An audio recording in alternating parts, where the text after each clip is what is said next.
అందరికీ నమస్కారం. నేను మీ గంటి ఉష. నా శ్రేయోభిలాషులకి, సబ్స్క్రైబర్స్కి, నా మిత్రులకి అందరికీ కూడా శుభాభినందనలు తెలియజేసుకుంటున్నాను. ఈ మధ్యన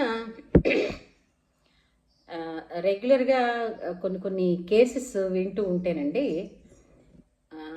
చాలా దారుణం అనిపిస్తుంది. ఎందుకంటే కొన్ని చట్టాల వల్ల కావచ్చు, దాన్ని సవ్యంగా ఉపయోగించుకునే వాళ్ళకన్నా దుర్వినియోగపరుచుకున్న వాళ్ళే ఎక్కువగా ఉంటున్నారు. బహుశా దానికి కారణం అది వాళ్ళకి అలా అర్థమవుతుందో ఏమిటో. సరే, అందులో ఒక భాగమే లివ్ ఇన్ రిలేషన్షిప్స్. ఇప్పుడు అదొక పెద్ద ట్రెండ్ నడుస్తుంది బయట. ఆడపిల్ల కానీ మగపిల్లాడు కానీ ఉద్యోగం వచ్చింది అని అంటే వాళ్ళు బయట ఊళ్ళల్లో ఉన్నారంటే సాధారణంగా చాలామంది ఎట్లా ఉంటున్నారు అని అంటే పీజీ హాస్టల్స్లోనూ వాటిల్లోనూ కూడా వాళ్ళకి ఫుడ్ బాగోలేదనో ఏదో రీజన్ చెప్పి బయటకు వచ్చేసి బయట వేరేగా రూమ్ తీసుకుని తల్లిదండ్రులకు తెలియకుండా రిలేషన్షిప్లో ఉంటున్నారు.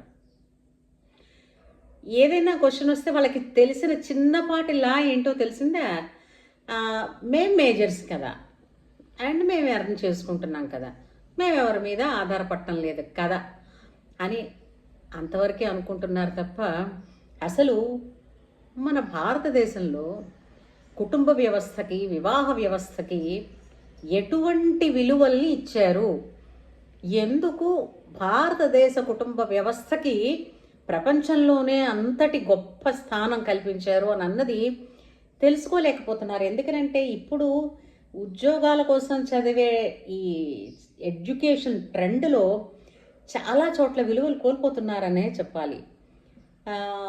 అదెవరో అంటూ ఉంటాం, మనం అనుకుంటూ ఉంటాం చూసారా, భారతదేశం నుంచి బోలెడంత సంపద తీసుకెళ్ళిపోయింది ఆంగ్ల ప్రభుత్వం అని అంటూ ఉంటాం.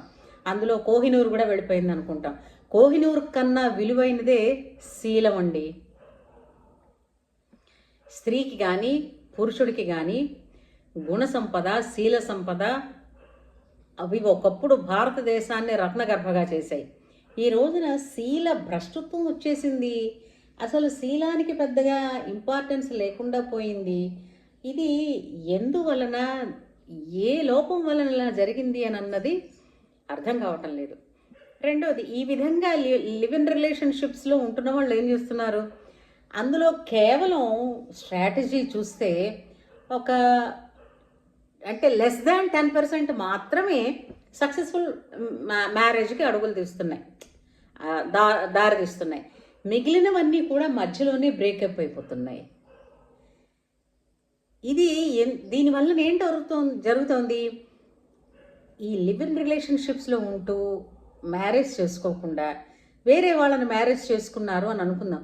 మరి నాతిచరామి అన్న పదానికి అర్థం ఎక్కడి నుంచి ఉందండి? ఇప్పుడు ధర్మేచ, అర్థేచ, కామేచ నాతిచరామి అని పెళ్లి కొడుకు చేత అనిపిస్తారు. అంటే నేను ధర్మార్థ కామాలలో ఈమెని అతిక్రమించను, అవన్నీ నేను ఈమెతోనే నేను ఆనందిస్తాను, ఈమెతోనే అవన్నీ పంచుకుంటాను అని. అంటే పిల్ల కాకుండా పెళ్లి కూతురు కాకుండా పెళ్లి కూతురు తండ్రి మాటిస్తాడు, నా అతి చరితవ్య, నిన్ను అతిక్రమించదయ్యా నా కూతురు అని తండ్రి అంటాడు. మళ్ళీ పిల్ల అనదు. పిల్ల అనకపోవడంలో ఉన్న విశేషం ఏంటో తెలిసిందా, తండ్రికి తన పెంపకం మీద ఉన్న గౌరవం, ఆయనకంత నమ్మకం ఉంది. అలాగే తండ్రి మీద, తన పుట్టింటి సంస్కారం మీద, తల్లిదండ్రులు నేర్పినటువంటి సంస్కారం మీద వాళ్ళకున్న నమ్మకం ఏంటంటే, వాళ్ళంటారు, తండ్రి చెప్తాడు నాతి చరితవ్య అని. అసలు ఇప్పుడు ఈ పదానికి, ఈ అర్థానికి, ఈ మంత్రం ఏదో ఒక టూకీగా వర్లించడమే తప్ప నిజంగా ఎంతవరకు నిజమండి? ఇప్పుడు చాలా వరకు కొన్ని జోకులు కూడా అదే అయిపోతున్నాయి. ఏదో ఒక 4-5 గర్ల్ ఫ్రెండ్స్ ఉంటేనే కానీ వాడు మగాడు కాదు, అలాగే కొంత యాక్టివ్గా ఏవో ఒకళ్ళిద్దరు బాయ్ ఫ్రెండ్స్ ఉంటేనే కానీ ఆ పిల్ల ఆడపిల్ల కాదు అన్న ట్రెండ్కి ఎందుకు వెళ్ళిపోతున్నారు ఈ యువత? ఈ లివ్ ఇన్ రిలేషన్షిప్స్లో ఉన్నప్పుడు జరుగుతున్న లాభాలు ఏంటంటే తాత్కాలికంగా ఉన్నాయి. ఏంటది? తాత్కాలికంగా వాళ్ళకి కొన్ని తెలియకుండా ఒక వ్యామోహం, 2 కొన్ని విలాసవంతమైనటువంటి వస్తువులు కొనుక్కోవడానికి కానీ, జీవితం గడపడానికి కానీ ఒక ఆస్కారం. డబ్బు కావాలి కదా. డబ్బు కూడా మోటివేట్ చేస్తుంది లివ్ ఇన్ రిలేషన్షిప్స్కు. ఏ సో ఈ విధంగా వాళ్ళు తెలిసి తెలియకుండా తమకు తాము ఉచ్చు బిగించుకుంటున్నారు. ఈ లివ్ ఇన్ రిలేషన్షిప్స్లో ఉంటూ ఒకళ్ళనొకళ్ళు అరేంజ్ చేసుకుంటూ ఒకళ్ళ వీడియోలు ఒకళ్ళు తీసుకుంటూ తెలియకుండానే ఆ వీడియోలు మరికొంతమంది చేతికి వెళుతూ వాళ్ళు ఈ పిల్లని కానీ లేదంటే ఈ పిల్లాడిని కానీ బ్లాక్మెయిల్స్ చేస్తూ ఎక్కెళ్ళిపోతున్నారు. ఒక్కసారి ఆలోచించండి. ఇలాంటివన్నీ కూడా ఏంటిది కొన్ని కొన్ని ఛానల్స్లో వాళ్ళు పెడుతున్నటువంటి కార్యక్రమాలకి దిక్కు తోచగా మాకు హెల్ప్ చేయండి అంటూ వాళ్ళ బారిన పడుతున్నారు. వాళ్ళు ఎన్ని రకాల సర్వీసెస్ చేస్తున్నారో చెప్పలేం. తెలిసిన ఎంత కౌన్సిలింగ్ ఇస్తున్నారో. నిజంగా ఒక విధంగా చెప్పాలంటే పిల్లల్ని బతికిస్తున్నారు. మళ్ళీ వాళ్ళు ఏంటంటారు తెలిసిన ఇలా వచ్చిన ఈ కంప్లైంట్స్ ఇచ్చిన వీళ్ళందరూ కూడా తల్లిదండ్రులకి తెలియద్దంటారు. తల్లి తండ్రికి మొహం చూపించలేమంటారు. తల్లి తండ్రి మీద అంత గౌరవం అంత భయము ఉన్నప్పుడు ఇలాంటి ఆలోచన ఎక్కడి నుంచి వచ్చింది? లివ్ ఇన్ రిలేషన్షిప్లో ఉందామని అన్నాడే అనుకుందాం, లేదా ఆ అమ్మాయే అందనుకుందాం. ఆలోచించద్దా?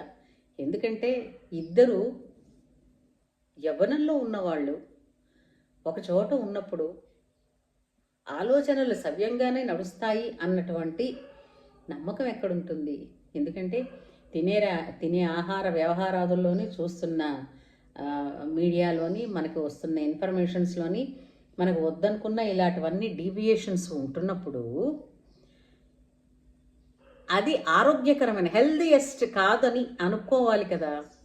ఎందుకంటే తల్లిదండ్రులు వాళ్ళ మీద ఇంట్లో దెబ్బలాడతారు అన్న భయం ఉన్నప్పుడు లేదా ధైర్యం ఉంది అని అంటే నాన్న ఇదిగో మేము ఉంటున్నాం ఈ లివ్ ఇన్ రిలేషన్షిప్లో ఉంటున్నామని చెప్పగలిగి ఉండాలి. అందరూ కూడా చేతులు కాలిపోయిన తర్వాత ఆకులు పట్టుకుంటున్నారు. ఇందులో ఇంకొక నష్టం ఏం జరుగుతుందో తెలిసిందా?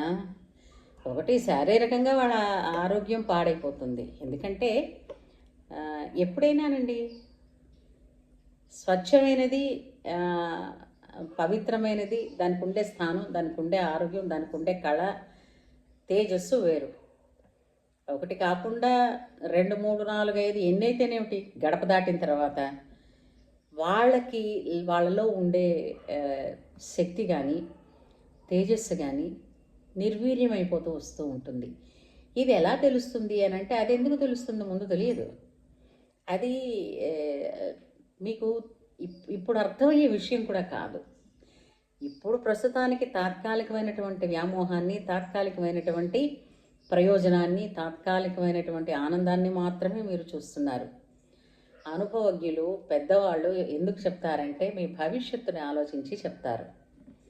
తర్వాత లివ్ ఇన్ రిలేషన్షిప్లో ఇంకో నష్టం ఏం జరుగుతుందో తెలిసిందే. వీళ్ళందరూ కూడా తెలుసో తెలియకో అబార్షన్స్ ఎక్కువగా జరగడానికి దారి తీస్తున్నాయి ఈ రిలేషన్షిప్స్. దీనివల్ల భ్రూణ హత్యలు పెరిగాయి.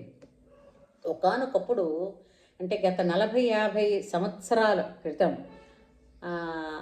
40 సంవత్సరాల క్రితం ఆడపిల్ల ఆ కడుపులో ఉన్నది ఆడపిల్ల అని తెలిస్తే అబార్షన్ చేయించుకునేవారు.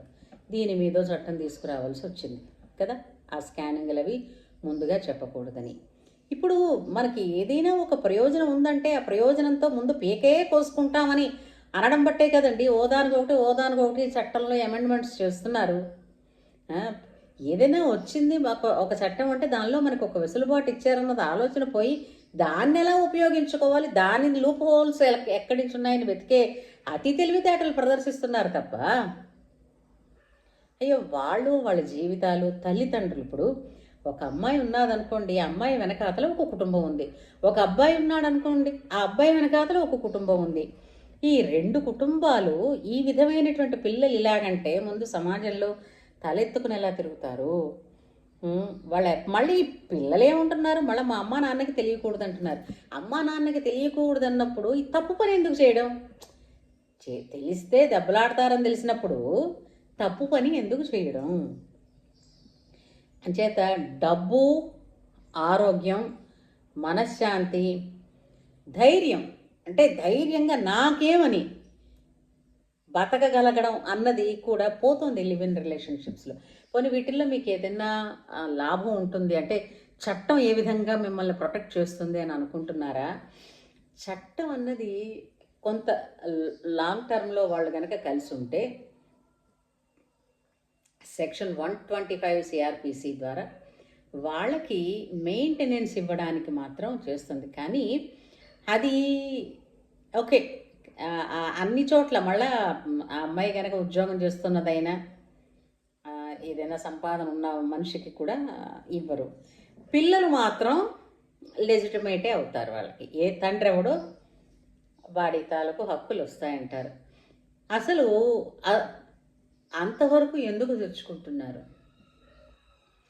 పెళ్ళి అనే దానికి పవిత్రంగా స్వచ్ఛంగా ఉందామన్నది ఎందుకు అనుకోవటం లేదు పెళ్ళి వరకు కూడా? ఇప్పుడు శీలం అన్నది ఆడదానికే కాదండి, మగవాడికి కూడా. ఇప్పుడు ఇవన్నీ కూడా ఎక్కడొస్తాయంటే మన ఇతిహాసాలు గురించి, ఇతిహాసాలలోని పాత్రలు, ఆ పాత్రధారులు అంటే నాటి కథానాయకులు వాళ్ళు ఏం చేశారు, ఏం జరిగింది, వాళ్ళు ఏ విధమైనటువంటి నిర్ణయాలు తీసుకోవడం వలన వాళ్ళని ఎవరిని ఎలా చూస్తున్నారు. ఇప్పుడు రామాయణం తెలుసంటే రావణుడి గురించి కూడా తెలిసినట్టే కదా. ఇప్పుడు ధర్మాన్ని పట్టుకున్న రాముణ్ణి ఏ విధంగా మెచ్చుకుంటున్నారు, అధర్మాన్ని పట్టుకున్నటువంటి రావణుడు 10 తలలు ఉన్నప్పటికీ కూడా ఎలా తెగిపోయాయి, ఇక మనం ఆలోచించవలసింది. ఎందుకంటే ప్రపంచం ఎప్పుడు కూడా ఓపెన్ ఆపర్చునిటీ ఇచ్చింది. దిస్ ఈజ్ ఈ వే ఇటు ఉంది. Choosing of the way is always you, is always depends upon you. అవునా కాదా? సో శీలం భ్రష్టు పట్టిపోయింది. ఇప్పుడు ఉద్యోగాలు వచ్చి పిల్లలు మా పిల్లలు పై ఊళ్ళల్లో ఉద్యోగాలు చేసుకుంటున్నారు అని అన్నా, లేదా పై ఊళ్ళల్లో కొంచెం పెద్ద చదువులు చదువుతున్నారు అని అన్నా పెద్ద క్వశ్చన్ మార్క్ అయిపోయిందే తల్లిదండ్రులకి. వాళ్ళు 24 గంటలు ఒక్కటి ఆలోచించండి, మీ అమ్మ నాన్న మీ వెనకతల కాపలా ఉండరు, కానీ వాళ్ళ ఆలోచనలు ఎప్పుడు మీ చుట్టూతోనే ఉంటాయి. దానికి ముందే కుటుంబ గౌరవాన్ని తెలుసుకోండి. తల్లులు తండ్రులు, నేను మీ అందరికీ మీతో పాటు నేను చెప్తున్నది ఏంటంటే, ముందు ఇంటి గౌరవం కాపాడుకోవడం ఎలాగా అన్నది పిల్లలతో స్నేహంగా మాట్లాడండి. మీరు ఆప్యాయంగా ప్రేమగా ఒక స్నేహితురాల్లాగా తల్లి అయితే, ఒక స్నేహితుడిగా తండ్రి అయితే కనుక మాట్లాడితే పిల్లలు మీ నుంచి దూరం ఎప్పుడు వెళ్ళిపోరు. మీకు దాచి ఏ విధమైన పని వాళ్ళు చెయ్యరు. ఒకవేళ చేసినా ధైర్యంగా మీతో చెప్పగలుగుతారు, అంతే తప్ప ఆత్మస్థైర్యాన్ని కోల్పోయి ఆత్మహత్యలకి పాల్పడరు. కనీసం ఇప్పుడైనా మేల్కుందాం. మన ఇతిహాసాల గురించి మన పిల్లలకి చెప్పడం వలన మన కుటుంబ గౌరవాలు వృద్ధి చెందుతాయన్నది నాకు పూర్తి నమ్మకం ఉంది. ఈ విషయంలో మనం మరొకసారి ఆలోచించి పిల్లలతో స్నేహంగా ఉందాం. అలాగని పిల్లలని వాళ్ళు మేజర్స్ని వదిలేయకుండా, వాళ్ళకి తెలిసి తెలియనితనం కాబట్టి అనుభవజ్ఞులైన తల్లిదండ్రులు మీరు వాళ్ళని కనిపెట్టి ఉండండి. ఎందుకంటే డబ్బు, స్థిరాస్తులు ఎన్నైనా మీకు ఉండొచ్చు, కానీ నిజమైన ఆస్తి ఏదో తెలుసా? మీ పిల్లలు. అవునా కదా? మన పిల్లలే మన ఆస్తి. ఎందుకంటే తిరిగి మళ్ళీ తెచ్చుకోలేం కాబట్టి. అందుకని ఆ ఆస్తిని ప్రజా సంపద అంటే, ప్రజా అంటే సంతానం, ఈ వీళ్ళని జాగ్రత్తగా కాపాడుకుందాం, భద్రంగా కాపాడుకుందాం. సర్వే జనా సుఖినో భవంతు. స్వస్తి.